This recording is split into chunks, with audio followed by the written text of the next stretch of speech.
The first time your own child looks at you like you don't belong, something inside you goes quiet. The valet stared at my truck like it had taken a wrong turn. A dented, mud-dusted F-150 didn't match the line of glossy black SUVs and luxury sedans parked beneath the glass awning of the Whitfield Grand Hotel. The kind of place where the air smelled like polished marble and expensive perfume before you even stepped inside. He took my keys anyway, professional smile stretched tight. "Enjoy your evening, sir." I adjusted my tie in the reflection of the hotel door. The suit I wore wasn't new navy wool, a little shiny at the elbows, pressed as best as I could manage. The last time I wore it was 7 years ago, at my wife's funeral. Tonight was Summit Dynamics' anniversary gala. My company, not that anyone in there knew it. I hadn't attended one of these events in years. Not because I couldn't, because I chose not to. I'd spent my life building Summit from a rented garage and one stubborn machine. I understood steel and deadlines. I never understood rooms full of champagne and polite laughs. But my son was here, Caleb. He'd worked hard.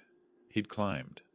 And no matter how distant he'd grown, he was still my boy. So I walked in. The ballroom hit like a wave, bright chandeliers, clinking glasses, string music, and the soft roar of 200 conversations that all sounded like confidence. Men in tailored suits, women in gowns that looked like they were poured onto them, smiles that came with business cards. I kept to the edges, the way you do when you're not sure you're welcome in the center. Then I spotted Caleb near the bar, sharp suit, easy grin, surrounded by executives like he belonged there. And beside him, a tall, blonde woman with posture like royalty, Brittany Carlisle, his fiancée. Some people don't need your name to decide your worth. Your hands are enough. I moved toward Caleb slowly, rehearsing a simple line in my head. "Proud of you, son." That was all I wanted to say. But the crowd pressed in, and I ended up near the buffet in a service station, trying to look like I knew what I was doing. My hands gave me away. They always did. Thick knuckles, rough palms, a lifetime of building and fixing. "Excuse me." The voice was cold and clipped, like a command dressed up as politeness. I turned and found Brittany looking me up and down as if she were scanning a barcode. "The staff entrance is around the corner," she said. "Guests aren't supposed to see." Help. Lingering. For a second, my brain didn't catch up. Then it did. She thought I worked there. I kept my face steady. "I'm a guest." Her smile flickered thin, practiced, not sincere. Oh, my mistake. It wasn't a mistake. It was a judgment. She glanced past me like I was already dismissed. "Just make sure you're not blocking anything. People notice." I could have told her who I was. I could have ended it right there with one sentence. But I didn't. I wasn't there to win a power contest with my son's fiancée. I was there for Caleb. And right then, Caleb's voice cut in behind her. "Dad?" I turned. Caleb stood there, and surprise flashed across his face. Then something tighter took over. Embarrassment. His eyes darted around the room, checking who might be watching. "What are you doing here?" he asked. Not angry, not warm, just startled, like I'd shown up at the wrong address. I swallowed. Thought I'd stop by. Big night. Brittany's expression shifted, recalculating. Caleb forced a smile. "Brittany, this is my father. Martin. Not Dad. Just Martin. Like I was a problem he was managing. The sharpest humiliation isn't public, it's personal." Caleb introduced Brittany like she was the centerpiece of his new life. Then he introduced me like an awkward footnote. Brittany's smile turned sweet in a way that didn't reach her eyes. "Oh, Caleb's mentioned you." He hadn't. I could tell by how he wouldn't meet my eyes. An executive stepped over and started talking schedules and investor expectations. Caleb brightened instantly, slipping into that polished voice he'd learned in conference rooms. Brittany joined in, offering opinions like she already sat at the top. I stood there, invisible. Caleb touched my elbow, guiding me a few steps away like you'd guide someone who didn't know where to stand. "Listen," he murmured. "It's crowded tonight. A lot of important people. Maybe you'd be more comfortable heading home." The words hit harder than I expected. I'd worked double shifts for this kid. I'd packed his lunches, stayed up with him through fevers, sat alone at his school events after his mother died and pretended it didn't break me. And now he was asking me to leave so I wouldn't embarrass him. I nodded. "Yeah, sure." I turned toward the exit. Then Brittany's voice carried behind me. Too loud to be an accident. "Is that really his father?" she said. He looks like he just came off a construction site. Soft laughter followed. Not cruel enough to be called cruel. Just enough to sting. I stopped for a half second, waiting for Caleb to say something, to correct her, to defend me, to at least clear his throat. Silence. I kept walking. Outside, the cool air didn't help. My truck rolled up. The valet handed me my keys without meeting my eyes. I drove home with the radio off, hands clenched around the wheel. Because Brittany's insult? I'd heard worse in my life. But my son's silence? That was new. That was the kind of pain that doesn't fade on the ride home. A quiet house can feel like an accusation when you come home carrying shame that isn't even yours. My porch light had burned out weeks ago. I'd meant to replace it. I hadn't. The dark doorway felt like an honest reflection of how I'd been living, always fixing the big things, ignoring the small ones. Inside, the kitchen was lit by street lamp glow. I dropped my keys in the bowl and stared at the fridge. Photo magnets. Old memories. One picture always stopped me. Caleb at 10. Gap-toothed grin. Both of us covered in grease in my first workshop. He had his hand on my shoulder like he was proud to be seen with me. Back then he used to say, "When I grow up, I'm going to build machines like you." I touched the photo and whispered to no one. "When did you start hiding me?" I made coffee even though it was after midnight. The ritual didn't calm my mind, but it gave my hands something to do. Memories kept coming anyway.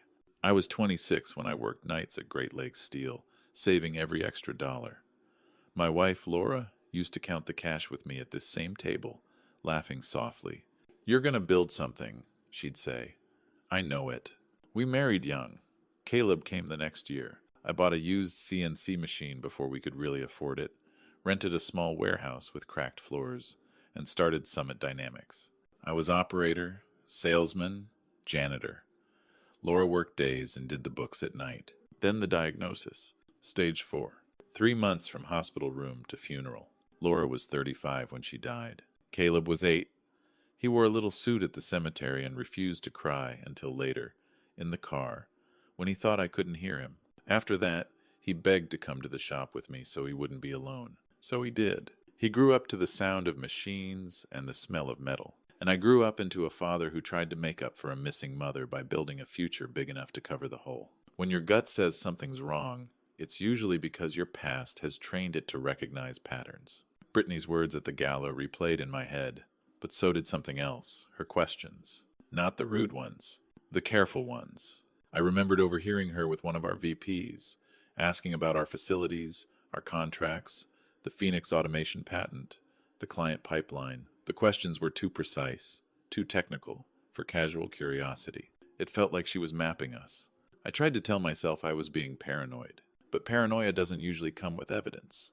At 2:17 a.m., I called Frank Delaney, former Chicago PD, now head of Summit's corporate security. He answered on the second ring, voice rough. "This better be important." "It is," I said. A pause. "Who?" "My son's fiancée, Brittany Carlisle." Frank didn't laugh. He didn't sigh. He went quiet the way cops go quiet when something starts to click. "You think she's trouble?" "I don't know," I admitted. "But I need to know." Background takes days. "I'll wait," I said. I hung up and sat with cold coffee and the weight of 30 years. I'd built Summit by trusting my instincts. And my instincts were screaming that Brittany wasn't just a snob. She was a threat. Before we go further, if you've ever had a moment where you realized the people laughing didn't know who you really were, I want to hear from you. Drop a comment. Where are you watching from? And what time is it there? Sometimes the hardest conversations start with the smallest humiliations. The truth rarely arrives gently. It shows up like a file folder you can't close. Sunday morning, my phone buzzed. "Frank, meet me. I found something." We met at Summit headquarters. The building looked sterile on a weekend, like it only existed when money moved through it. Frank's face was tight when I stepped into his office. "How bad?" I asked. He turned his laptop toward me. "Her identity only goes back 2 years. Before that, nothing." I frowned. Nothing? No college record that matches, no credit history trail, no consistent employment. She appears out of thin air. He clicked to another screen. In 2020, she was dating a senior manager at Carson Tech. 3 months later, Carson had a data breach. She vanished right after. He clicked again. In 2018, she was engaged to a CFO in Denver. Engagement ended quietly. 2 weeks later, proprietary code leaked. Same pattern. I sat back, stomach tightening. Coincidence? I asked, though I didn't believe it. Frank shook his head. Coincidences don't repeat this clean. He leaned forward. And she's been asking questions about Summit. Not just surface questions. Founder questions. Trust questions. My jaw clenched. She wasn't just marrying my son. She was digging into ownership. And Caleb proud. Ambitious Caleb was giving her access because he wanted to believe she loved him. Frank's voice dropped. If you confront her now, she disappears. So what do I do? I asked. Frank's eyes didn't flinch. You move like an owner. I hadn't wanted that role publicly again. But if someone was inside my company and inside my son's life, I didn't have the luxury of staying invisible. Every layer you uncover makes you wish you'd never started digging until you remember why you had to. Over the next few days, Frank went deeper. I tried to act normal. I walked the shop floor. I nodded at workers. I answered emails. But inside, I was counting hours, like they were breaths. Tuesday, Frank called again. I found money. What kind? I asked. Payments routed through a consulting shell to an account linked to her, and the shell traces back to Vertex Systems. Vertex, our biggest competitor, the one company that would love to get Phoenix our automation process that made our production faster and cheaper than anyone else's. If Vertex got it, they could undercut our contracts, steal our clients, and bleed us dry. That night I saw Caleb and Brittany at a coffee shop downtown. She leaned close, smiling. He looked relaxed in a way I hadn't seen in years, like he finally felt chosen. I almost walked in, almost yanked him out. But Frank had warned me. If she caught a hint, she'd vanish. So I watched from across the street and hated the fact that my son looked happy. Because happiness can be a trap, and Caleb didn't know he was standing in one. The hardest part of being a father is realizing love isn't always enough to protect someone from themselves. I sat in my old workshop that night. Not the polished innovation lab. Caleb liked to show investors my real shop. The place that smelled like cutting oil and steel and honest labor. Tools on pegboards. Scratches in the floor from decades of heavy parts. Caleb used to sit here on an upside-down bucket and ask questions until my throat got dry. I thought about the quiet ways I'd supported him. The scholarship fund I'd structured so he qualified. The internship I'd nudged into place with one casual introduction. The first big client I'd positioned him for so he could close the deal and feel like he'd earned it. Even his promotion, I'd encouraged our CEO to see his potential. I'd done it all from the shadows because Caleb wanted to be self-made. I thought hiding my influence would protect his pride. Instead, it built a pride that could be exploited. Someone like Brittany, someone trained to read ambition and feed it, could walk right through the doors I'd opened and turn them into a weapon. I realized something that made my chest ache. I hadn't just made myself invisible to protect Caleb. I'd made myself invisible because part of me feared he'd reject me if the world saw where he came from. And that fear had created the exact conditions for this disaster. When an investigator looks at you with pity, you know the story is about to change. Thursday night, Frank showed up at my house with a thick envelope. He didn't sit down right away, just stood by my kitchen table like he didn't want to bring bad news into a place that still carried old ghosts. It's worse, he said. He laid out photos. Brittany at events, different hair, different makeup, different men. Brittany, but not Brittany. Her real name is Brooke Ellison, Frank said. She's used multiple identities. He slid a timeline toward me. 2018 Denver engaged to CFO leak gone. 2020 Atlanta dating director breach gone. 2023 Chicago meets Caleb already on Vertex payroll. Not random, I whispered. Frank nodded. Not random. I stared at the evidence until my eyes burned. What's her target now? I asked. Frank's voice was blunt. Phoenix, your contract pipeline, client pricing, everything Vertex needs. My throat tightened. Does Caleb know? I asked. Frank shook his head. If you tell him without proof, he'll defend her. People defend what they're terrified to admit they need. I closed my eyes. Caleb needed to believe someone loved the successful version of him, and she needed him to believe it long enough to unlock everything. Frank leaned forward. You want to stop this? You step forward. That meant one thing. A board meeting. An emergency one. And it meant Caleb would learn the truth I'd kept hidden for years about ownership, about the trust, about how much of his life I'd quietly supported. He would feel betrayed, but it was still better than letting Vertex destroy him and Summit. A single email can be a match once it's lit. You don't get to control what burns. Saturday morning before dawn, I opened my laptop and drafted the email. To Board of Directors, CEO, Senior Leadership. Subject: Emergency Board Meeting Mandatory. Monday, 9 a.m., 14th Floor Conference Room. Security and corporate integrity matter. No details, no soft language, just a summons. I hit send. Within minutes, my phone lit up like an alarm. Unknown numbers, board members, our CEO, then Caleb. Once, twice, 4 times. I stared at his name and felt something twist in my chest. If I answered, I'd soften. If I softened, I'd hesitate. And hesitation was how companies got robbed and sons got ruined. So I turned my phone off and set it down. Sunday passed in a fog of unanswered messages and pacing through empty rooms. I walked the factory floor alone, listening to silent machines like they were holding their breath. By Monday, Summit didn't feel like a headquarters. It felt like a courtroom, and I was walking in to testify against the woman my son thought was his future. The boardroom is the one place where truth doesn't care about your feelings, and that's exactly why it works. I arrived at 8:45. The elevator opened to the 14th floor, quiet and bright. I stood outside the conference room for a full 10 seconds before pushing in. Our CEO, Grant Lawson, looked up from his papers, jaw tight. "Martin," he said, "the board's unsettled. Your email was intense." "They're about to be more unsettled," I replied. Board members filtered in finance, legal, operations faces annoyed, curious, impatient. Then the door opened again. Caleb walked in, tie slightly crooked, phone in hand, mid-sentence, until he saw me. He froze.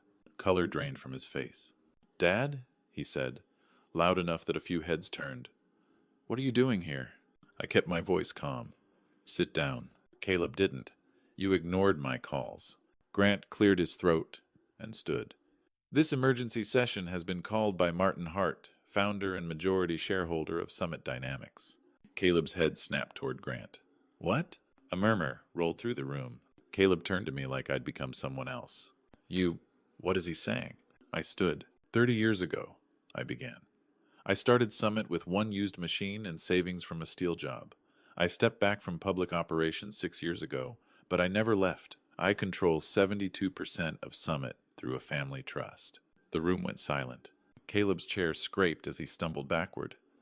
"You own Dad." His voice cracked between disbelief and anger. He looked around the table. "You all knew?" No one answered. Their eyes did. Caleb sat down slowly, as if gravity suddenly doubled. I swallowed. "There's more, and it's worse. It's one thing to expose a liar, it's another to expose your own child's blind spot."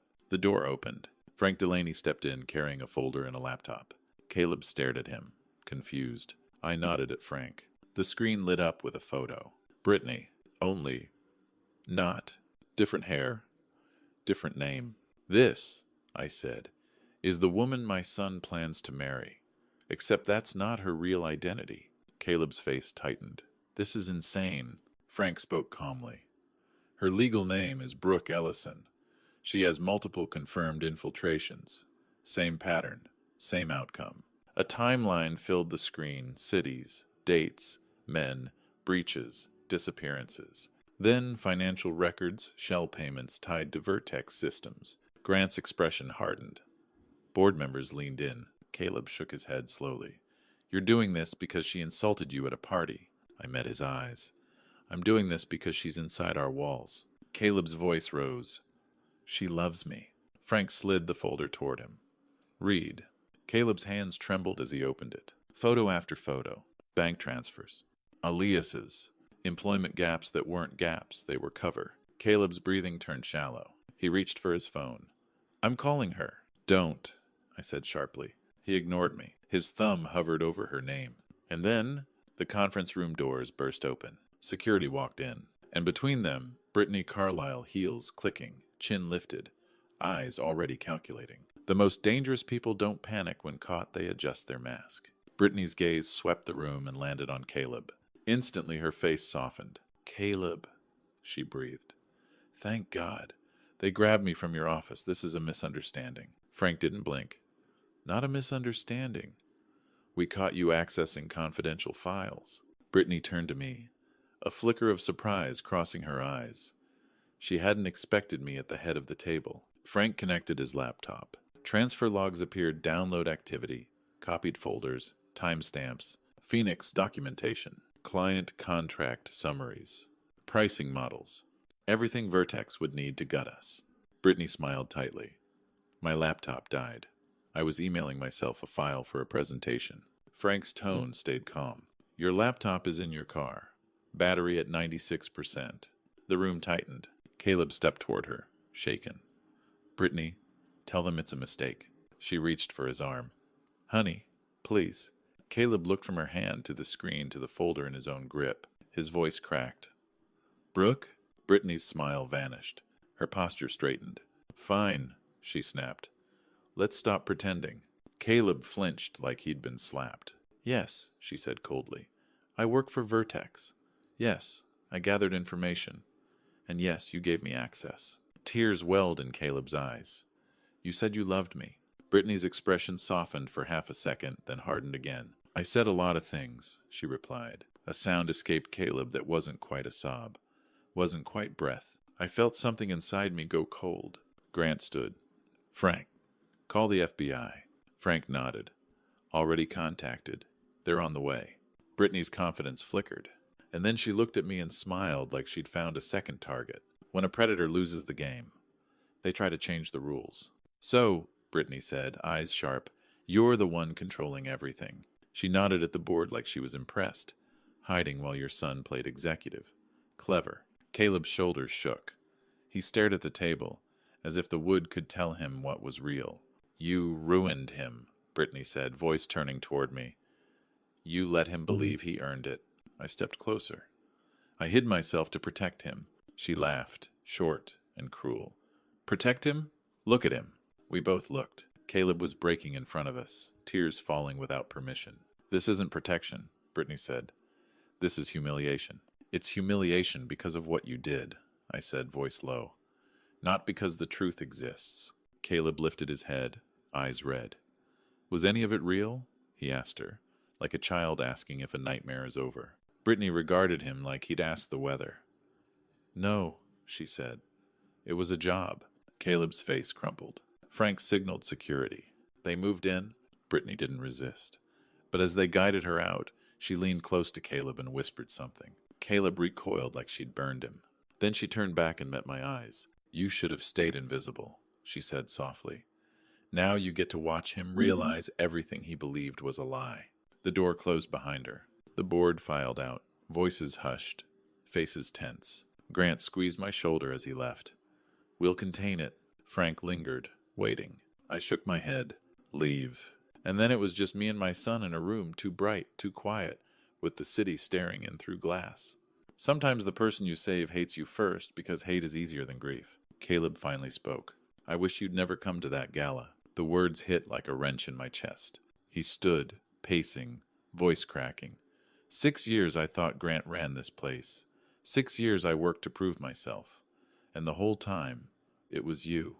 I stepped back because you wanted space, I said. I didn't want you to lie, he snapped. You wanted to build your own story, I said quietly.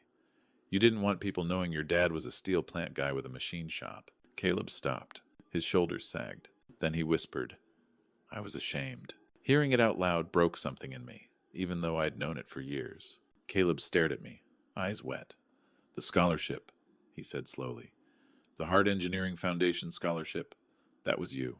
My silence answered. The internship at Callahan Robotics, he continued. You arranged that. I didn't deny it. Caleb's voice flattened. So what did I build? What's mine? You did the work, I said. You earned your role. But you opened every door, he whispered. And you never told me. You let me be proud of a lie. He sank back into the chair, head in his hands. I'm nothing, he said. You're not nothing, I said, stepping closer. He looked up, pain raw. Then who am I? I didn't have a neat speech. I had only truth. Love can be clumsy, and hiding doesn't protect, it distorts. Caleb stood, grabbed his jacket. I need time, he said. He reached the door, paused. Is the company safe? Frank and the FBI are handling it, I said. We're secure. Caleb nodded once and walked out. If this story is hitting you in the chest, if you've ever had family shame turn into a wall comment where you're watching from and what time it is there, I read those, and I promise you're not alone. Repair doesn't start with forgiveness. It starts with showing up when you don't feel welcome. Weeks passed. The FBI moved quietly.